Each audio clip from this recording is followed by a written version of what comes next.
This interview is for information only and should not be considered as investment advice or a recommendation to buy shares in the company featured. Welcome to this Stock Box interview.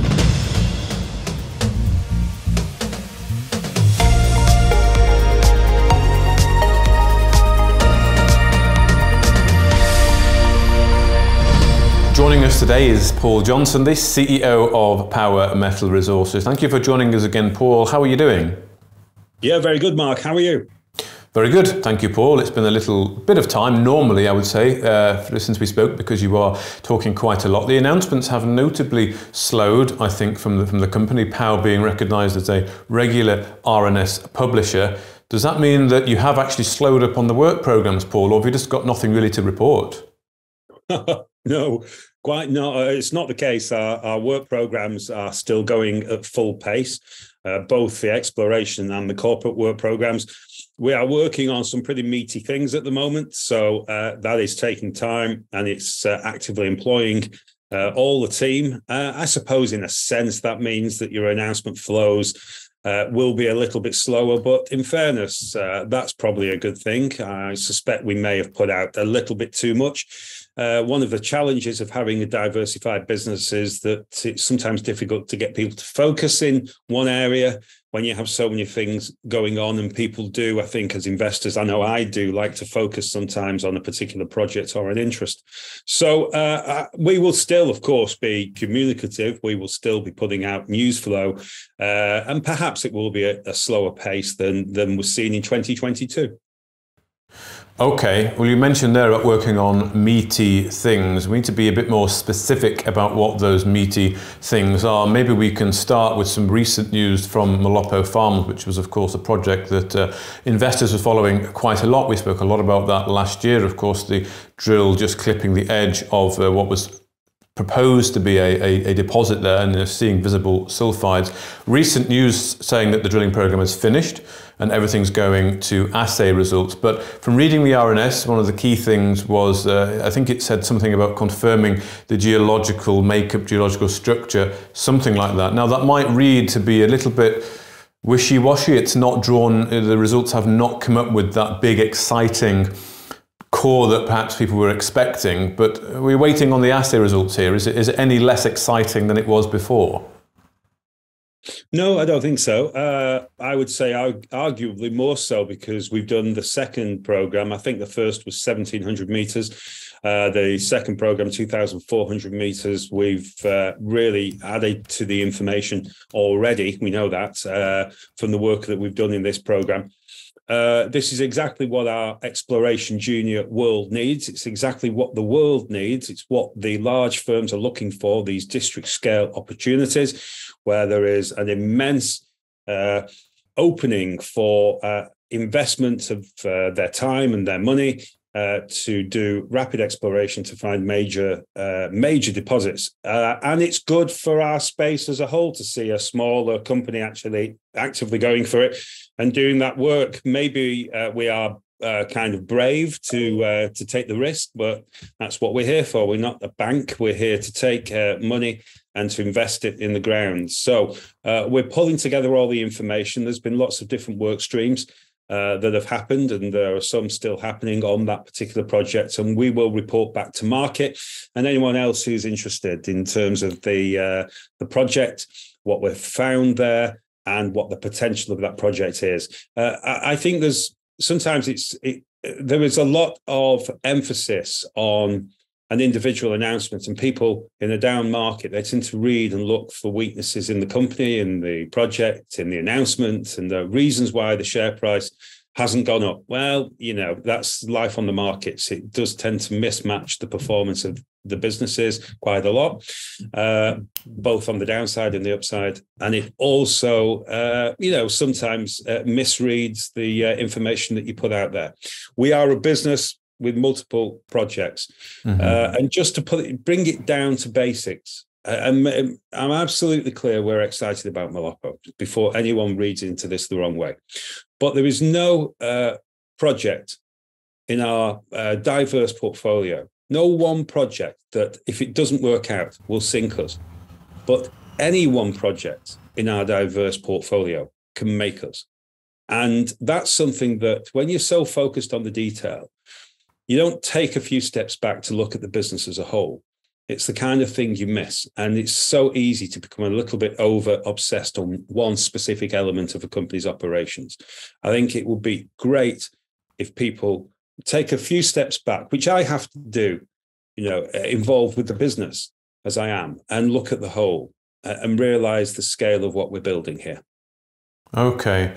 Well, I want to come on to these other projects then, because you mentioned there about you're still very excited about Molopo, but really for the investor, it only becomes really exciting when those results come back, or indeed when another party looks to express his interest in the project. That's a real tangible thing to get excited about. So what is to stop investors selling POW shares now, coming back in 2 months or so, 2.5 months, when those assay results are expected back, ready for that? I guess it's because the other big things that you're working on could any day transform the company. Is that right?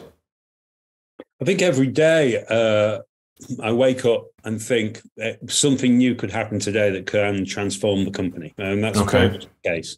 And that's both at corporate level and that's exploration level. And that's in respect to things we know about, and that's in respect to things that we might not know about at the moment. Certainly we're in the right area with junior resources, with a diverse portfolio, quality projects, our footprint. So in many respects, we're a kind of property rights business. If you look at the junior exploration company, we secure rights to explore and take forward land, hopefully in prospective areas that has an inherent value. We hope to acquire those interests when they're quite cheap. And we hope to do something with them from a capital realization perspective down the road when they're an awfully lot more expensive and the market's far more buoyant. But there is a lot going on in a business such as power with this diversified set of interests in the background. A lot that we have not released to market because A, we can't. B, we're working on things. And C, because when you're dealing with certain relationships, then you have to keep your own counsel until things are done. Because, if you've got major projects and you've got the potential to draw in major partners, then you can't go publicly talking about things. Maybe it can spoof the share price a bit, but we are focused in our business on being a mid-tier company and doing all the things that have to be done to drive us to that level of valuation. We can't behave in a silly fashion, and we're not. We're behaving in a disciplined and professional way.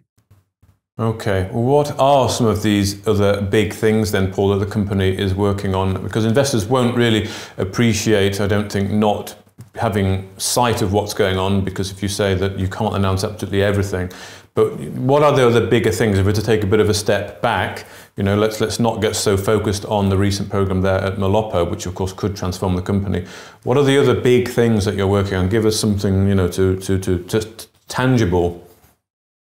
Yeah, sure. So we basically we've completed the program at Molopo, and we've got that work underway on the analysis, and that is.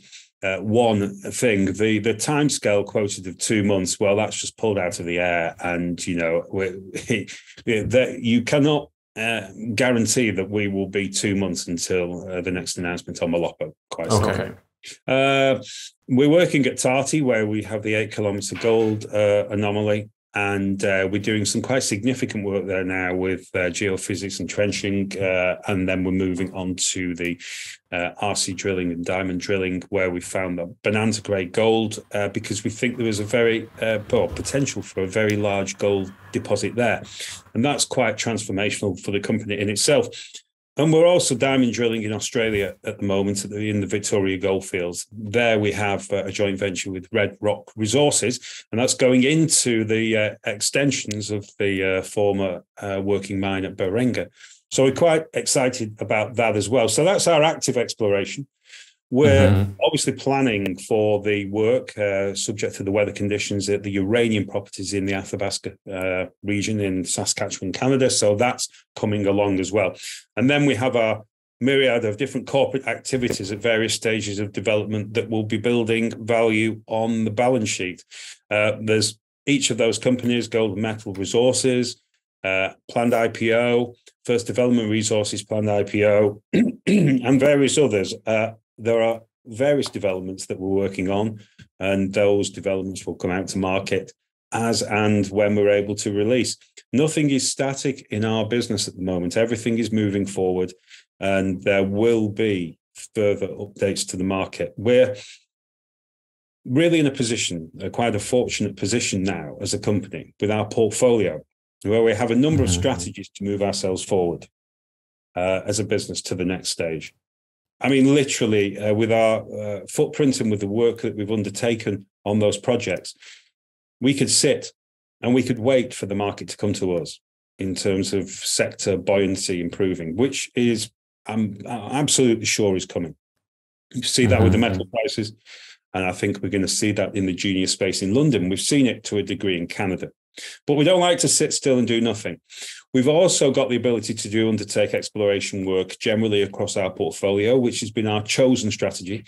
We've got the choice to do detailed exploration work in certain areas where we think there is potential for a major win for the business. And we've done that as well with some of our projects, our priority exploration interests. We need to take all the steps as our business scales up to make sure that we've got the right resources in place, both in country and in Power Metal Resources itself, to be able to push this business forward to the next stage. And we will do that. And then there's the dark horse within the portfolio that very few people seem to talk about. And that's that there is much excitement in the world about the uranium price and the demand for uranium with the resurgence of nuclear power generation. And we've been quietly able to build one of the largest land packages in the Athabasca Basin, one of the hottest areas for uranium exploration and development. Quietly since September 2021. So I think that will be quite a significant part of our business going forward as well. So yeah, we are buoyant. We're happy with the progress in the business. We're pushing on. And I think investors in Power Metal, share price notwithstanding, can look to the future with a good degree of confidence. Okay, well, just to sum that up then, Paul, 3 active drill programs, or active programs, I should say, not necessarily drilling, but 3 active programs, Molopo, Tarsi, and down in Australia. Uranium looking to get active fairly soon in the drilling season this year over in Canada. And finally, the corporate elements as well, the listing of GMT and, of course, FDR to enhance the balance sheet of Power. Is it going to be a bit like buses, do you think? You know, you wait a long time and then suddenly 3 or 4 turn up at once when it comes to the crystallization, well, not necessarily crystallization, but news flow from these activities that are going on? You know, Mark, I think if we're bold and we're brave, we engage with the right people, with the right partners, and do business in the right way, it will be an impressive outcome. It may well be multiple buses coming along at the same time. Okay, excellent. Well, I look forward to seeing how that pans out, Paul. But thank you very much for your time, Paul Johnson, the CEO of Power Metal Resources. Thank you very much, Mark. If you enjoyed this interview, then give us a thumbs up, a like or a retweet.